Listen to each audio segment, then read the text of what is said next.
Lo peor que hice en mi vida ocurrió hace 12 años, cuando tenía 16 años y vivía en Cleveland, Ohio. Fue en el principio del otoño, cuando las hojas estaban empezando a volverse naranjas y la temperatura empezaba a decaer, haciendo alusión al frío helado que estaba a pocos meses de distancia. La escuela acababa de empezar, pero toda la emoción de regresar y reunirse con los viejos amigos había sido reemplazada por la idea de que estábamos cautivos en un lugar que solo quería cargarnos de trabajo.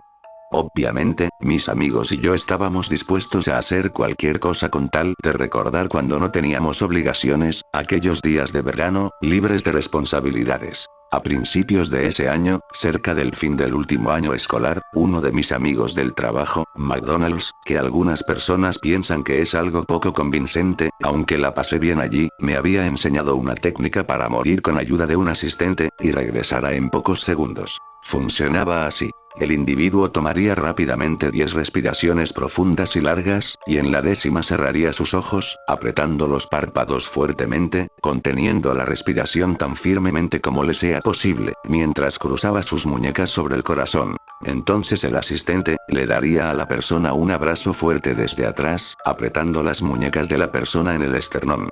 En cuestión de segundos, el individuo que contiene la respiración pierde la conciencia. El asistente debe mantenerse firme para que la persona no caiga, rompiéndose el cráneo contra el piso. El efecto solo dura solo un segundo o dos, y no es parecido a ponerse en coma, pero parecía que hubieses estado fuera de tu cuerpo por horas y cuando retomas la conciencia, la sensación de desorientación, de no saber dónde demonios estás o qué estás haciendo allí, es impresionante. Obtener los efectos y las luces que uno ve luego de un puñetazo en la cara sin pasar por el dolor de recibir un puñetazo. Diría que lo intentes para que lo pruebes por ti mismo, pero luego de lo sucedido, nunca se lo recomendaría a nadie. Otro efecto secundario interesante de esto, que fue, en realidad, la causa real por lo que lo hacíamos, era porque mientras estabas fuera de tu cuerpo, siempre estabas lúcido y tenías sueños vividos, que podías recordar fácilmente al despertar. Después de todo solo había dormido durante unos segundos. Éramos buenos chicos y nunca probaríamos drogas, así que para nosotros esto era lo que el LSD para un hombre pobre. Estas visiones o sueños, estaban relacionadas de alguna forma a lo que estabas mirando justo antes de morir. Por ejemplo, una vez soñé que estaba escalando una montaña. Estaba en la cima de los Himalayas o algo así, pero había un pasamanos allí. ¿Quién diablos pone un pasamanos de escalera a 20.000 pies?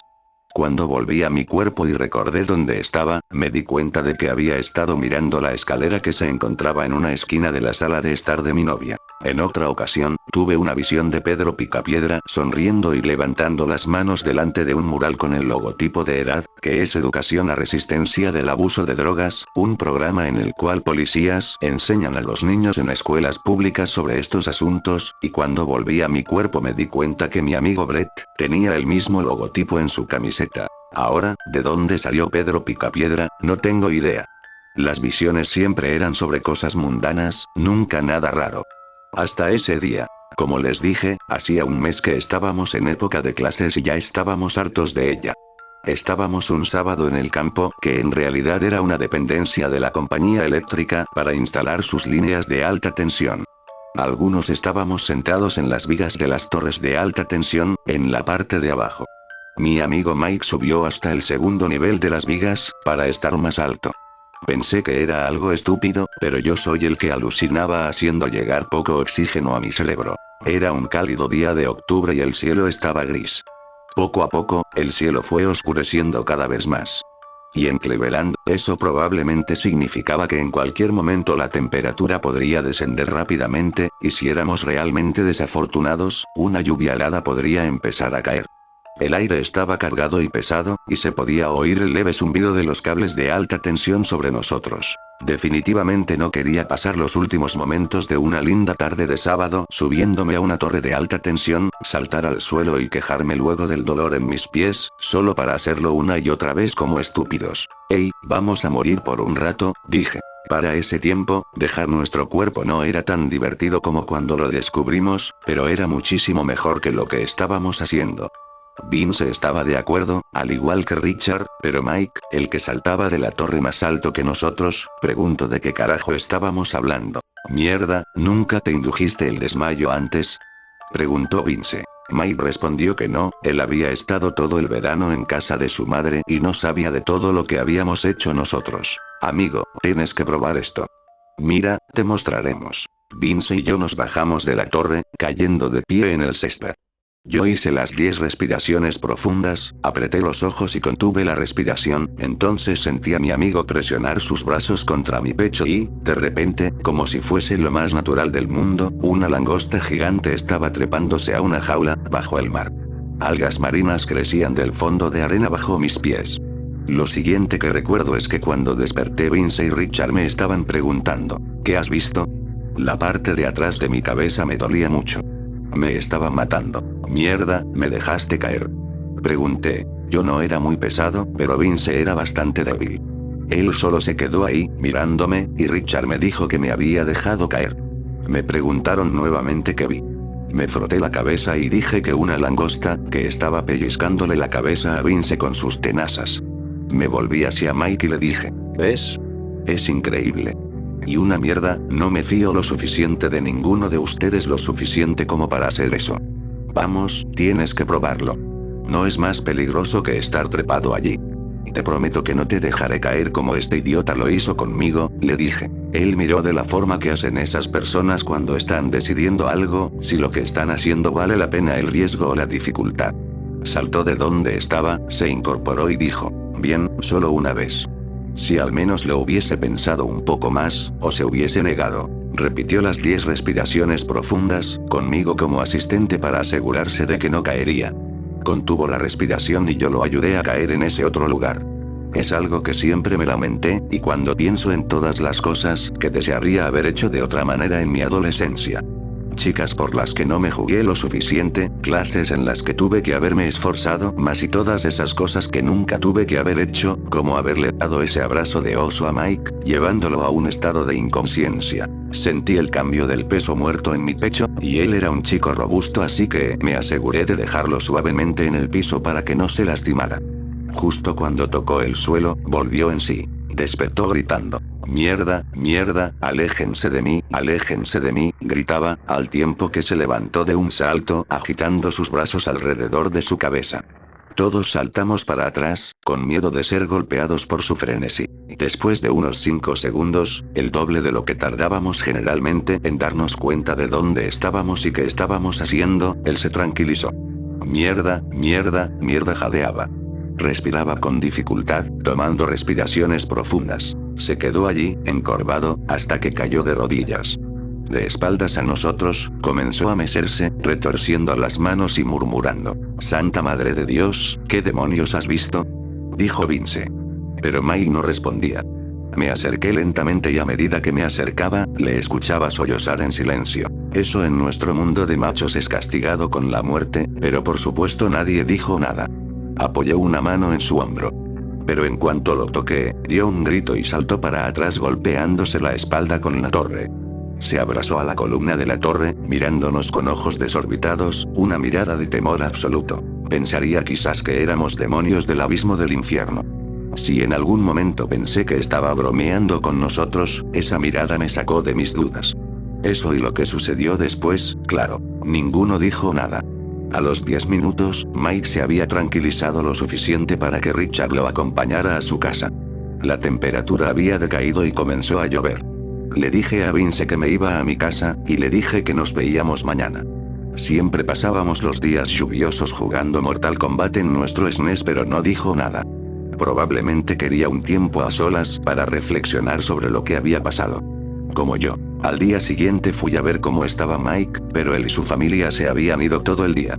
Le pregunté más tarde cuándo se había ido, pero no me respondió. Creo que fue a un psiquiatra puesto que cuando lo vi nuevamente, el martes, parecía estar mejor.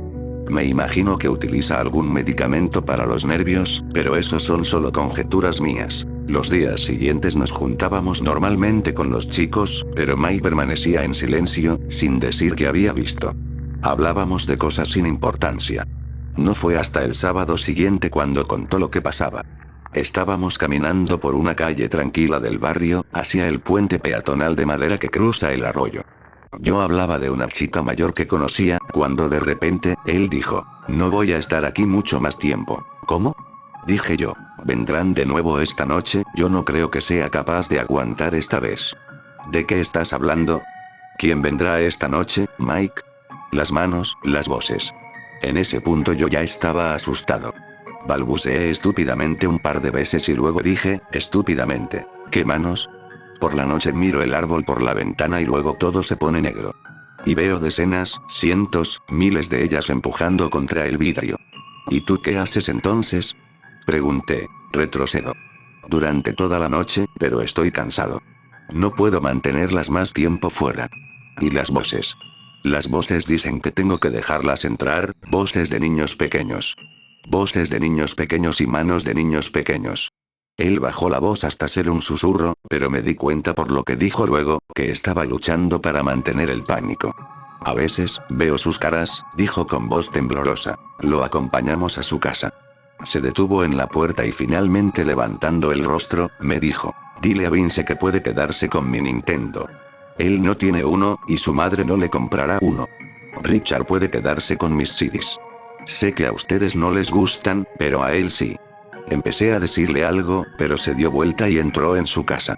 Me gustaría haber llamado a la puerta y ofrecerle quedarme con él, pero teníamos 16 y los chicos de esa edad no lo hacían más.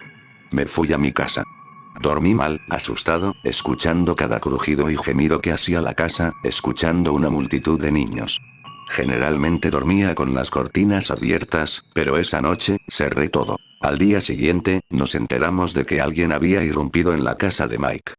Vi un coche de policía en la entrada de su casa, y casi me muero cuando lo vi. Mis peores temores se confirmaron cuando me enteré que la ventana de Mike era la que había sido violada. Mike había desaparecido, y fue todo lo que nos dijeron. Nos hicieron muchas preguntas, y parecíamos más culpables que la mierda cuando decíamos que no sabíamos qué había pasado. Lo cual, no era del todo cierto. Ellos buscaban algún pervertido que haya secuestrado a Mike, pero no obtuvieron información de nosotros puesto que no teníamos nada que ver.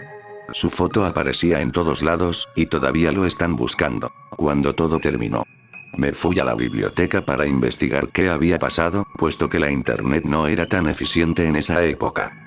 No encontré mucho. Lo más cercano que encontré fue algo que descubrí después, en mi clase de Historia Universal. Al parecer, los sacerdotes egipcios usualmente se encerraban a sí mismos en ataúdes el tiempo suficiente para morir, para luego ser resucitados y poder contar lo que vieron en el inframundo, mientras se hallaban muertos. Solo puedo pensar que por el clima, o por la electricidad en el aire, Mike pudo tener una experiencia más poderosa a la nuestra, ya que habíamos hecho eso cientos de veces y nada raro había pasado. Tal vez golpearme la cabeza me salvó de lo que él sufrió, no lo sé. Es algo que no terminamos de entender. A veces acordarme de todo esto, me hace temblar.